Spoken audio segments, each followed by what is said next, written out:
आप अनुशासन के 4 दुश्मनों को कैसे हराएंगे जब आप उन्हें देख भी नहीं सकते? पूर्वी गुरुओं ने पाया कि सबसे अनुशासित लोग कभी भी अपनी इच्छा शक्ति पर निर्भर नहीं रहते थे। उन्होंने सबसे पहले इन 4 अदृश्य हमलावरों की पहचान की। ये दुश्मन एक क्रम में काम करते हैं। हर दुश्मन अगले दुश्मन के लिए आपकी सुरक्षा को कमजोर करता है, लेकिन इन गुरुओं ने एक ऐसा तरीका, फ्रेमवर्क विकसित किया जो इस हमले के पैटर्न को पूरी तरह से उलट देता है। अगले कुछ मिनटों में हम हर दुश्मन को बेनकाब करेंगे और उस सटीक जवाबी उपाय के बारे में जानेंगे जो उन्हें विनाशक से रक्षक में बदल देता है। पहला दुश्मन आपके शुरू करने से पहले ही हमला कर देता है और शायद वह अभी भी आप पर हमला कर रहा है। ताओवादी दर्शन में इसे यी वो कहा जाता है, इरादे का भ्रम। यह वह आवाज है जो आपके मन में पूरी तरह से सही लगने वाले संदेह पैदा करती है। शायद मुझे किसी बेहतर समय का इंतजार करना चाहिए। क्या होगा अगर मैं तैयार ना हूं? क्या मुझे पहले और ज्यादा रिसर्च नहीं करनी चाहिए? ये विचार बुद्धिमानी भरे लगते हैं, लेकिन असल में ये भेष बदले हुए पहले दुश्मन हैं। जनरल जांग के बारे में एक पुरानी कहानी है। उन्होंने युद्ध के मैदान में कभी कोई लड़ाई नहीं हारी, लेकिन अपनी तलवार निकाले बिना ही अपनी पूरी सेना को लगभग तबाह कर दिया था। हर अभियान से पहले वह कई दिन बिताकर हर संभावित परिणाम और हर संभावित असफलता का विश्लेषण करते थे। उनके सैनिक उन्हें अपने तंबू में इधर उधर टहलते हुए देखते थे, जहां वह ऐसे हालात के नक्शे बनाते थे जिनमें वे हार सकते थे। उनके संदेह रणनीतिक और यहां तक कि जिम्मेदाराना भी लगते थे। लेकिन जब वो सोच विचार कर रहे होते थे तो उनके दुश्मन अपनी स्थिति मजबूत कर लेते थे। उनकी अपनी सेना का मनोबल टूट जाता था। जब तक वो हमला करने का फैसला करते, तब तक वो मनोवैज्ञानिक लड़ाई पहले ही हार चुके होते थे। एक सुबह उनके गुरु आए और उन्हें योजना बनाते हुए देखा। जांग के 3 घंटे के विश्लेषण के बाद गुरु ने जमीन पर एक गोला बनाया और कहा, तुम्हारे मन ने हजारों लड़ाइयां लड़ी हैं और उन सभी में हार गया है। तुम्हारी तलवार ने एक भी लड़ाई नहीं लड़ी है। यही यी का पैटर्न है। ये विनाश को सावधानी पूर्वक सोच विचार के रूप में छिपा देता है। जब आप तर्क संगत और तैयार हो रहे होते हैं, तब ये दुश्मन आपकी गति को सोख रहा होता है और आपके संकल्प को कमजोर कर रहा होता है। इस प्राचीन समस्या का समाधान वू वे निर्णय कहलाता है। बिना किसी आंतरिक बहस के फैसले लेना। इसका मतलब ये नहीं है कि आप लापरवाह बन जाएं। इसका मतलब ये पहचानना है कि वो बहस ही असल में दुश्मन है। यहां वो तकनीक बताई गई है जो यी को तुरंत हरा देती है। 3 सांसों का संकल्प। जब आपको लगे कि मन में संदेह पैदा हो रहा है, तो 3 गहरी सांसें लें। पहली सांस लेते हुए उस संदेह को स्वीकार करें, उससे लड़े नहीं। दूसरी सांस लेते हुए उसे यी के रूप में पहचानें, यानी पहले दुश्मन के रूप में। तीसरी सांस लेते ही मन में कोई और आपत्ति उठने से पहले ही कार्रवाई करने का संकल्प लें। अभी इसी वक्त किसी ऐसे काम पर इसे आजमाएं जिसे आप टालते आ रहे हैं, जैसे कि वो ईमेल जो आपने नहीं भेजा, वो कसरत जिसे आप टालते आ रहे हैं, वो बातचीत जिससे आप बचते आ रहे हैं। पहली सांस लेते ही प्रतिरोध को महसूस करें। दूसरी सांस लेते ही शत्रु को पहचानें। तीसरी सांस लेते ही संकल्प लें और आगे बढ़ें। जिस क्षण आप कार्य करते हैं, यव अपनी शक्ति खो देता है। लेकिन यहां एक ऐसी बात है जिसकी अधिकांश लोग अपेक्षा नहीं करते। संदेह को हराना आत्मविश्वास पैदा नहीं करता, ये खालीपन को प्रकट करता है। और उस खालीपन में दूसरा शत्रु पहले से ही प्रतीक्षा कर रहा होता है, क्योंकि जब यव आपके इरादों पर हमला करता है, तो अगला शत्रु उससे भी कहीं अधिक मूलभूत चीज को निशाना बनाता है, असुविधा के साथ आपका संबंध। दूसरा शत्रु अधिक खतरनाक है, क्योंकि यह बिल्कुल भी शत्रु जैसा नहीं लगता। बौद्ध ग्रंथ इसे आरामदायक ठहराव कहते हैं। संदेह के विपरीत जो चिंता के साथ प्रकट होता है, अनी, आपको रेशम की इतनी कोमल जंजीरों में जकड़ लेता है कि आपको तब तक एहसास नहीं होता कि आप फंस गए हैं, जब तक बहुत देर नहीं हो जाती। यही आराम का जाल है और यह हर जगह मौजूद है। आपका फोन जानता है कि आप किन वीडियोस को स्क्रॉल करते रहते हैं। आपका सोफा आपके शरीर के सही आकार को रख चुका है। आपकी दिनचर्या में इतनी गहरी लकीरें बन चुकी हैं कि जरा सा भी विचलन पहाड़ चढ़ने जैसा लगता है। आधुनिक जीवन का एल्गोरिदम घर्षण को खत्म करने के लिए बनाया गया है और यही तरीका है जिससे अनि आप पर हावी हो जाता है। एक प्राचीन कथा है जो बताती है कि ये दुश्मन कैसे काम करता है। एक धनी व्यापारी ने शुद्ध सोने का महल बनवाया। हर सतह चिकनी थी, हर किनारा गोल था, हर जरूरत का पहले से ही ध्यान रखा गया था। नौकर उसके भूख लगने से पहले ही हाजिर हो जाते थे। मनोरंजन बिना दोहराव के लगातार चलता रहता था। उसे कभी बाहर जाने की जरूरत नहीं पड़ती थी। पहले तो उसे राजा जैसा महसूस हुआ, लेकिन 1 साल बाद वो बिना थके अपने बगीचे तक भी नहीं जा पाता था। 2 साल बाद साधारण निर्णय लेना भी उसके लिए मुश्किल हो गया। 3 साल बाद उसे याद ही नहीं रहा कि उसने धन क्यों चाहा था।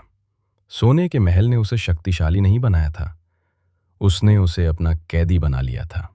यही बात अनि को संदेह से भी ज्यादा घातक बनाती है। यीहो आपके दिमाग पर हमला करता है, लेकिन अनि आपकी असुविधा सहने की क्षमता को ही खत्म कर देता है। ये आपके अनुशासन पर सवाल नहीं उठाता, ये बस अनुशासन को तब तक अनावश्यक बना देता है जब तक आप ये भूल न जाएं कि आपके पास कभी अनुशासन था भी।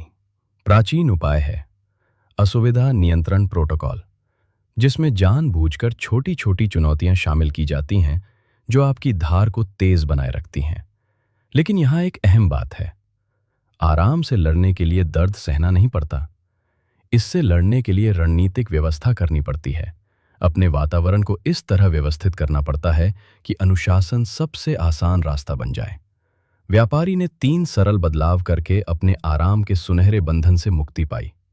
पहला, उसने अपने अध्ययन कक्ष से सारी कुर्सियां हटा दी, जिससे उसे खड़े रहना या जमीन पर बैठना पड़ा। दूसरा, उसने सुबह का नाश्ता तभी किया जब उसने कोई सार्थक काम पूरा कर लिया था। तीसरा, उसने गर्म पानी से नहाने से पहले ठंडे पानी से हाथ धोए। इसका आधुनिक अनुवाद है, उन ऐप्स को डिलीट कर दें जो आपको फंसाते हैं। अपने जिम के कपड़े बिस्तर के पास रखें, पौष्टिक भोजन आंखों के सामने रखें और जंक फूड नजरों से दूर रखें। सही चुनाव करें, आसान चुनाव करें। ये है आपका तरीका। अभी अपने जीवन में आराम के 3 जाल पहचानें। आपका अंतहीन स्क्रॉल, आपका स्नूज बटन, आपके डिफॉल्ट बहाने। फिर अपने वातावरण को इस तरह बदलें कि अनुशासन अपने आप आ जाए। लेकिन सावधान रहें, जिस क्षण आप आराम की गिरफ्त से मुक्त होने लगेंगे, आपको पता चल जाएगा कि इन्हीं आपको हार के लिए क्यों तैयार कर रहा था। क्योंकि जब आप आराम में नहीं छिप सकते, तो आपके दिमाग के पास अराजकता के अलावा कहीं और भागने की जगह नहीं होती।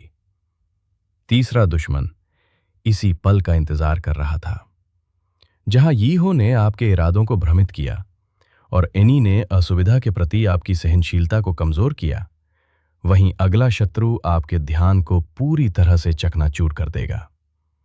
और पहले 2 शत्रुओं के विपरीत, ये शत्रु तब और भी शक्तिशाली हो जाता है जब आप इससे लड़ने की कोशिश करते हैं। ज़ेन गुरुओं ने इसे सानलुआन यानी बिखरी हुई आत्मा कहा है।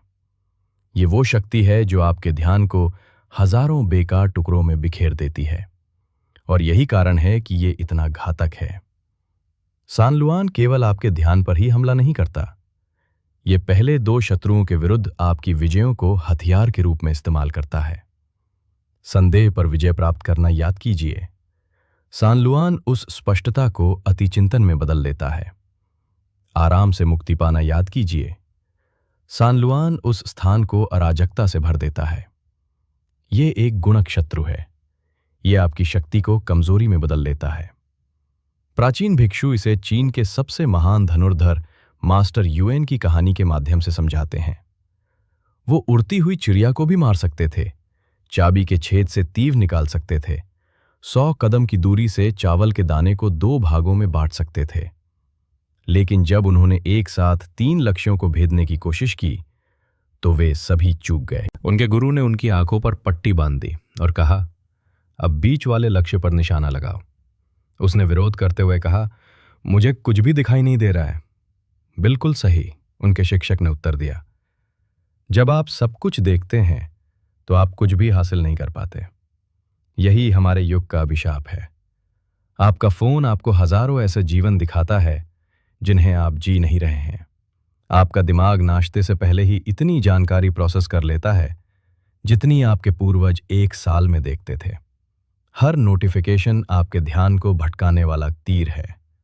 सान लुआन इसी अराजकता में पनपता है।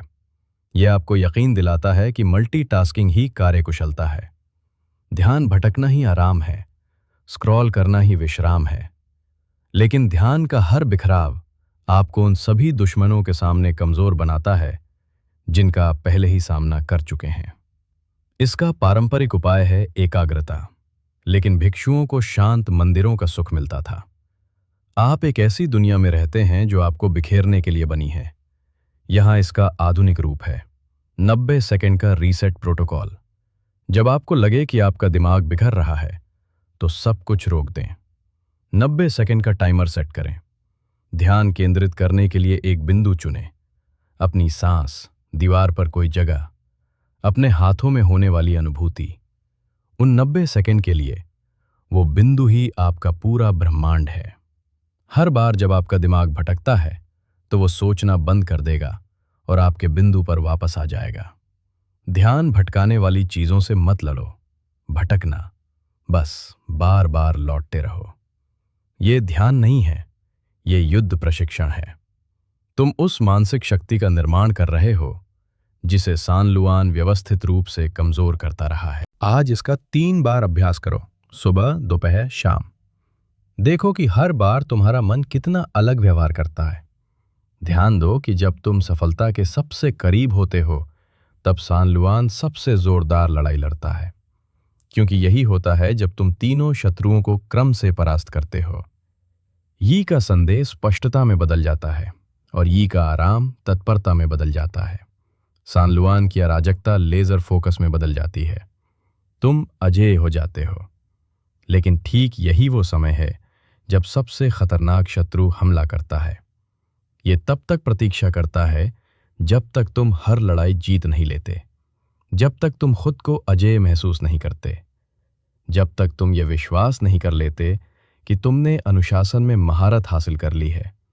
अंतिम शत्रु तुम्हारी कमजोरी पर हमला नहीं करता, ये तुम्हारी ताकत के भीतर छिपा रहता है और ये हमेशा से वहीं रहा है। तुम्हें अपने लेफ्टिनेंटों को हराते हुए देख रहा है, तुम्हारे द्वारा बनाई गई हर चीज को नष्ट करने के सही क्षण की प्रतीक्षा कर रहा है। अंतिम शत्रु पहले से ही तुम्हारे भीतर है, तुम्हारी अब तक की हर जीत का जश्न मना रहा है। कन्फ्यूशियस विद्वानों ने इसे एक यार, अनुशासन से ही कितना गर्व उत्पन्न होता है।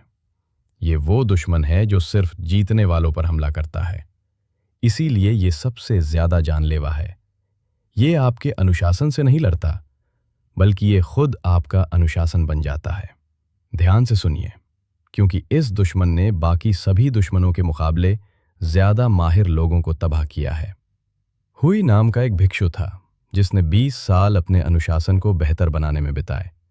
वो बिना किसी चूक के हर रोज सुबह सूरज उगने से पहले उठ जाता था। वो चिलचिलाती गर्मियों और जमा देने वाली सर्दियों में भी ध्यान करता था। उसने अपनी हर इच्छा, हर भटकाव और हर कमजोरी पर काबू पा लिया था। चीन के कोने कोने से छात्र उससे सीखने आते थे। वे उसे अडिग पहाड़ कहते थे। एक सुबह एक युवा छात्र ध्यान के लिए देर से पहुंचा। हुई का गुस्सा ज्वालामुखी की तरह फूट पड़ा। उसने उस छात्र को अनुशासन की कमी के लिए, इस अभ्यास का अपमान करने के लिए और सबका समय बर्बाद करने के लिए खूब डांटा। उस रात हुई सो नहीं पाया। उसे सच्चाई का एहसास हुआ। उसका अनुशासन ही उसका भगवान बन गया था और वो उसका कैदी बन गया था। उसकी पहचान अनुशासन में बंधी हुई थी, इतनी ज्यादा कि खुद में या दूसरों में कोई भी कमी देखकर उसे गुस्सा आ जाता था। 1 महीने के अंदर ही उसकी पूरी दिनचर्या बिखर गई। जिस अनुशासन को बनाने में उसने 20 साल लगाए थे, वो सुबह की धुंध की तरह गायब हो गया। अलमन इसी तरह काम करता है। ये आपके अनुशासन को एक कवच में बदल देता है और फिर आपको यकीन दिलाता है कि वो कवच ही आपकी असली त्वचा है। आप अनुशासन को एक औजार के तौर पर देखना बंद कर देते हैं और उसे अपनी पहचान मानने लगते हैं। मैं अनुशासित हूं, ये सोचना उस मकसद से ज्यादा जरूरी हो जाता है जिसके लिए अनुशासन को अपनाया गया था।